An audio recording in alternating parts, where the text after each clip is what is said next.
Hey everyone, and welcome back to Nomifactory. So in the last episode we finally managed to get our hands on the creative portable tank, meaning infinite fluids. And today we're going to start the process of the conversion of our base here in order to get vending. There is a mountain to climb ahead of us, so let's not waste any time today. So just to go over the grand strategy here, I think what we're going to do, the way we're going to tackle this, is actually just by rebuilding everything. A lot of the processes, for example oil distillation, the fusion reactors, almost all of the fluid crafting we no longer need because of the tank. So this really forces us to play in a very different way. The creative tank allows us to skip a lot of the processing and means we can put almost every item in the game on passive, which is exactly what we're going to be doing. If we have some sort of a configuration similar to this, I think this is the most optimal way to set them up. And for just about every ingoted resource in the game, for example steel, we're down to our last 200 somehow. We can just simply fluid extract this, give this to the portable tank, output this to the machine, give it a block mold, and we have infinite blocks of steel which we can put into a compacting drawer. And yeah, this basically scales infinitely so long as we have the power to process it all. And the machines to actually do this. So we're going to do all of this at LUV. LUV fluid solidifiers do take quite a number of materials here, so I think that we start with the automation of all of these things. The idea is that we want machines to make more machines. It's a bit like getting 82 auto crafting for the first time. I'm not sure if these chicken are going to stay though, who knows. I guess he isn't. I think there's still a few more around here though.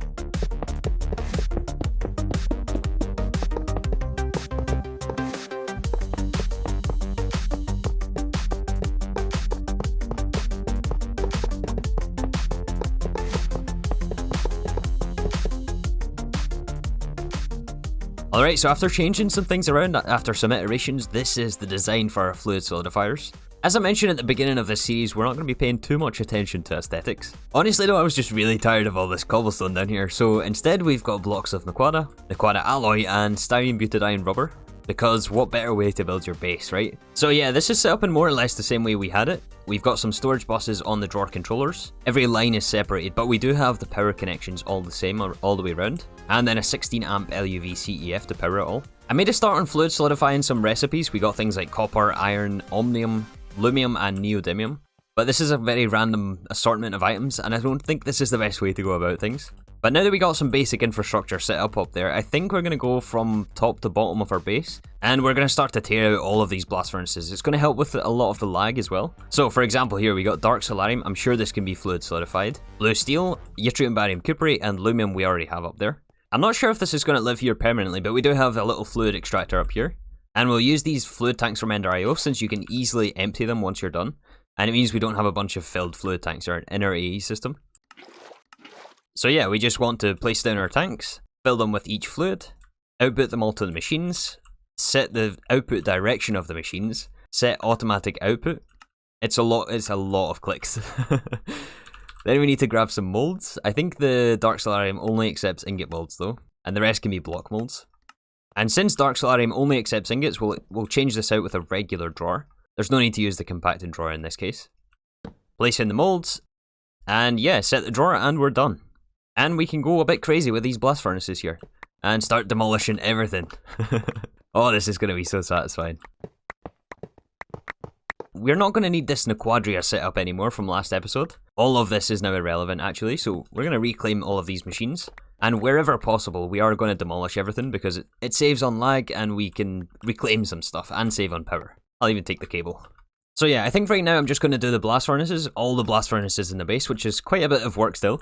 Draconium, Enderium, and Naquada alloy if I remember correctly. Yeah, I hope we're able to get enough fluid solidifiers to cover all the blast furnace recipes. And one thing that I'm actually going to do, I should have done this a while ago actually. One thing we're going to do here is replace these fluid interfaces with portable tanks. And this way we have infinite nickel plasma to power the turbines. So it effectively means we can go as many as we want with these things. And they're pretty cheap now that we can fluid solidify things like tungsten steel and osmium for the rotors. Although at this point there's probably some other alternatives available to us for power. The power consumption of the base though should come down dramatically now that we're not processing all these EBF recipes. And we don't even have fusion reactors running anymore. The wall of solidifiers grows. So yeah, I managed to get all the EBS on passive here. It doesn't really look too different, to be honest, when you look down here. But yeah, the rest I think for this episode at least is going to stay as is. The only thing we're going to change here is... oh, we can't fill portable tanks from inventories. Yeah, the only thing that's going to change is instead of using fluid interfaces to supply the growth medium, for example here, which we no longer need to produce this way, we instead are just going to place creative tanks. Although if I start to rip up all of this infrastructure, I'm going to be here literally all day. So I don't think that's something I'm going to do today. I would really like to spend this episode to get infrastructure laid, rather than taking it away from us. Yeah, sulfuric acid, we can tank this. All the storage buses should be on extract only. That's something that we definitely have to be careful about here, as if you click this tank with an extra fluid, it does change it over, and that can really spaghetti up all your fluids. So yeah, that is the reason why I put them all on extract only to begin with. So I think the next order of business for us today is to reorganize some of our DML setups. Many of the basic ingots on this wall, for example, the iron we already have, lead we need to add, tin, diamonds we cannot fluid solidify, so we'll definitely have to add some more production of diamonds. Gold we appear to be out of, copper I think we already have, and silver we have to add to our fluid solidifier wall. Yeah, there is still many more things to add to this wall, and a lot of it we'll just add as we need it. So it probably isn't necessary for us to do it this early in the game, but I would like to rebuild Polymer Clay once again. And yes, technically this is what, the 4th time we're making Polymer Clay? Yeah, the 4th time we're making Polymer Clay. This time it should be the last time. And this time it's all going to be put in processing arrays. So by doing this now, it means we don't have to worry about it at all later on. And it means that we can more or less infinitely expand the simulation chambers to meet all of our resource needs. We hopefully won't end up in a situation where we need simulation chambers, but we can't support them. So yeah, we're going to power this all at ZPM. And I think the total machine count is going to be 9, 8 processing arrays and 1 multi-smeller. Actually, I think we'll do it this orientation instead. Although I did just realize I made energy output hatches, not energy input hatches. I was wondering why none of these things had power in them. Alright, so all of these processing arrays will need access interfaces. The middle one will be the multi-smeller. They all need their machine controller. They will all need robust tungsten steel machine casings, which by now are basically free for us, right? I mean, all this costs us is tungsten steel, and we fluid solidify all of this stuff, so free casings. So what we're going to do is have all the output buses on the front. I think all of these just need one output bus. We'll do them all at EV, just to make sure we can handle all of the parallel processing. All of these will also receive a storage drawer on top so that we can buffer the individual items. This isn't going to be perfect ratios, but we're going for maximum speed, so some things will outpace the others. So yeah, I think we start on this one. The first one is going to be cobble to gravel.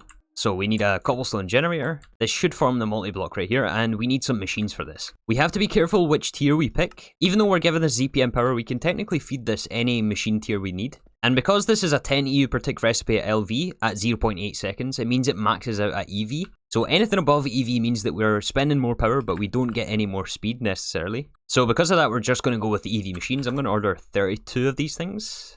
And if it turns out we need more gravel, then we have to add a second processing array here.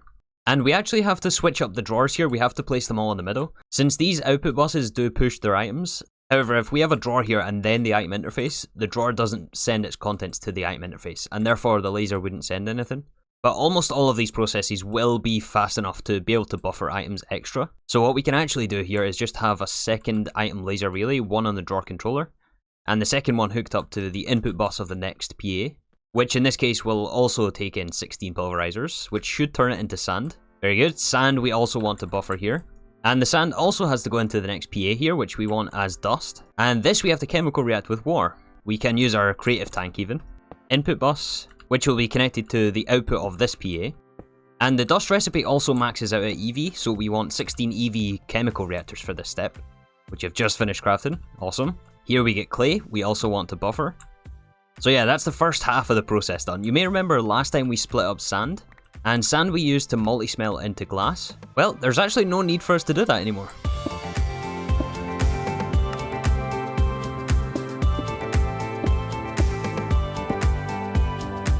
We can instead actually just use fluid solidifiers, which are only at HV, but we have our portable tank of glass, we have the block mold in here, and I realized actually we had to change up the way we were doing storage. So because we're not using any item filters on the lasers, we were ending up with some mixed items inside the input buses. So I just put lasers on each one of these drawers here, making sure to leave a block in between.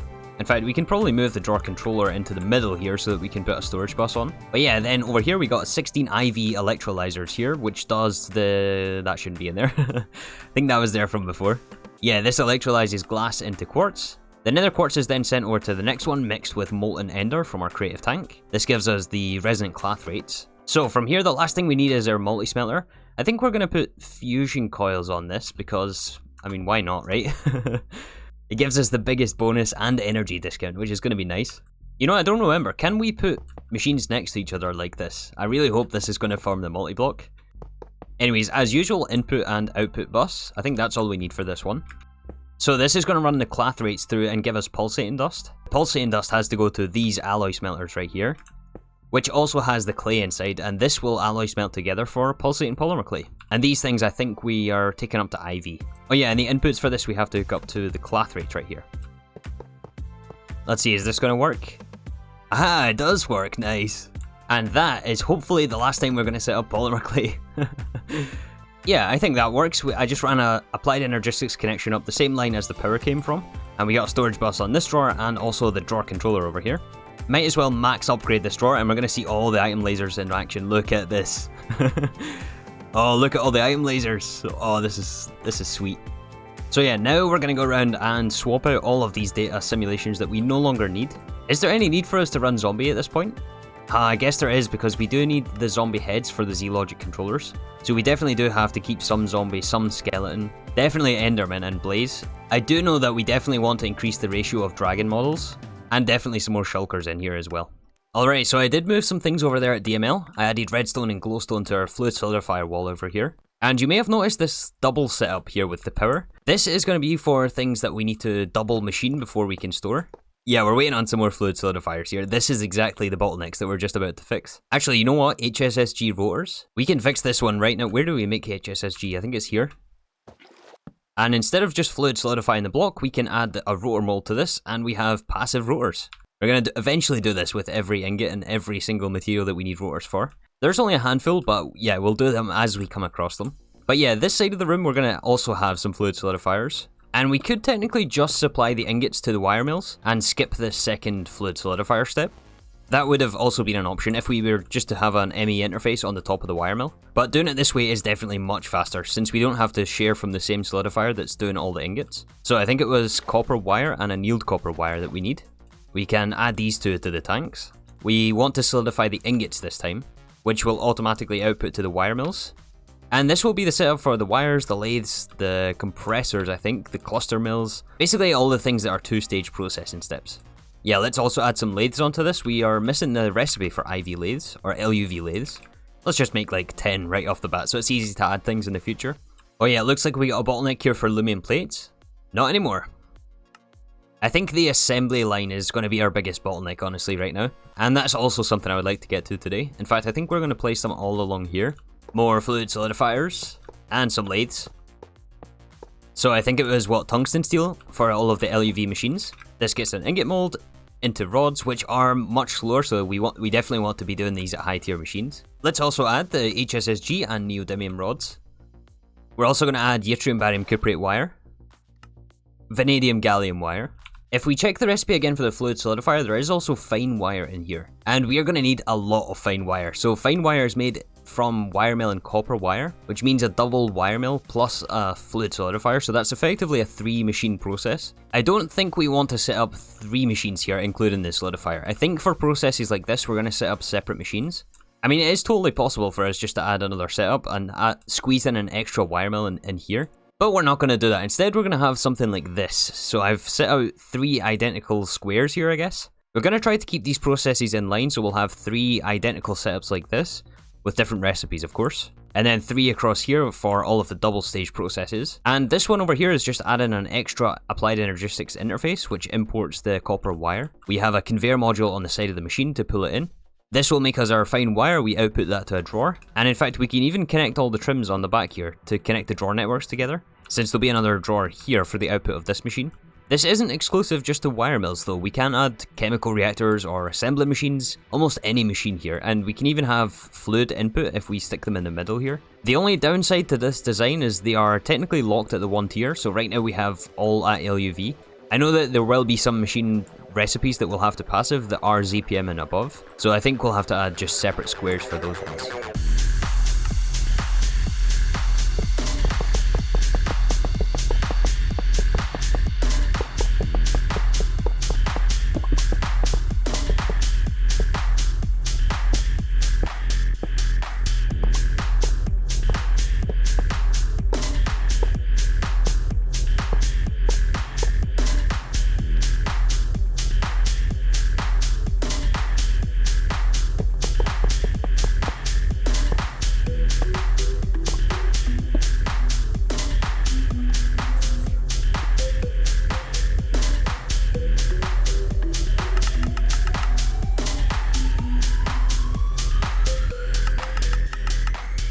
Alright, so we got 6 more assembly line processes right here. We have them almost built in pairs, but they do function independently.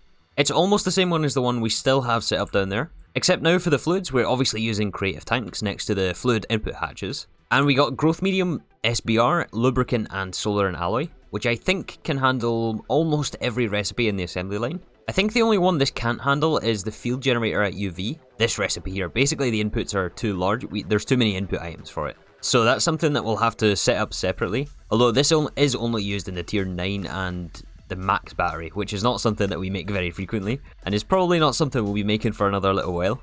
But all of the rest of the patterns are just hooked up to these assembly line interfaces. We have these on blocking mode. This touches an actually additions item interface, which then distributes all the items amongst all of the input buses here. Outputs are taken out of the back, put back into our AE system, and that should complete the craft. So yeah, all of these ones are just going to be for on-demand processing.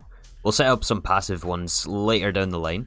I also added a few more machine additions and hooked up some of the wiring over here as well, just to make it nice and easy to put down machines whenever we need them. So I know that we're kind of starting a lot of half projects here and not finishing them, but really we're just trying to make space this episode and trying to get infrastructure laid down. So to that end, I think the next thing we want to do is create a space for our processing arrays. A lot of the things that we want to passive, we absolutely need to have faster than just one LUV wire mill, for example. And therefore we'll need a PA which is dedicated to that specific process. And that takes quite a bit of room, so I think we're going to put it over this side on the top level. And by the way, don't ask me what the plan is with this base. I'm just trying to keep things nice and organised, but nothing too fancy as I mentioned. I've actually been working on some things for the next pack after this, and we're going to be heavily focusing on aesthetics there. Here it's really all about speed, but we do have to be nice and clean and efficient so that we know exactly what we're doing. So probably 3 chunks is definitely not enough space for all these PAs, right? Let's maybe make 6 chunks. Yeah, we'll start off with 6. I think we'll have to add more in the future, but we only have so many processing arrays right now. Alright, so trying to think about the best way to set this up, we will obviously need a applied energistics connection and also a power connection over here. Let's always just keep this running through the middle of this chunk. And similar to what we've been doing here, we'll split off halfway down. Which is the reason, by the way, this is slightly darker. I don't know if you can see that exactly. Yeah, I made sure to mark out the center of each of these chunks. All of these, in case it wasn't obvious by the way, are all chunk aligned. Generally, it is a very good idea to do chunk aligned when you're doing GregTech, mainly just because of the multi-block stuff. Yeah, so what if we had these cables coming up the middle here of each chunk, and that way we can put a ZPM CEF? Or should we just go straight to UV? No, I think we'll go for a ZPM right now. We're still not that rich. Actually, you know what? Change of plan. We're going to make some UV ones, and we can adjust the machines as necessary. Just because we supply it with UV power doesn't necessarily mean we have to do UV machines. I think we'll also raise these off the ground one block. And we can also stack these as well, so we can have multiple layers of PAs, probably 2 or 3 layers, something like this on every chunk here. I think we'll also start here by just reclaiming some of these PAs, so there's one over here I know that we do hydrogen in. Yeah, the electrolysis of water, we definitely don't need to do this anymore, we can get a creative tank of hydrogen and oxygen. So having this here is irrelevant right now, we can reclaim this and use it for something else.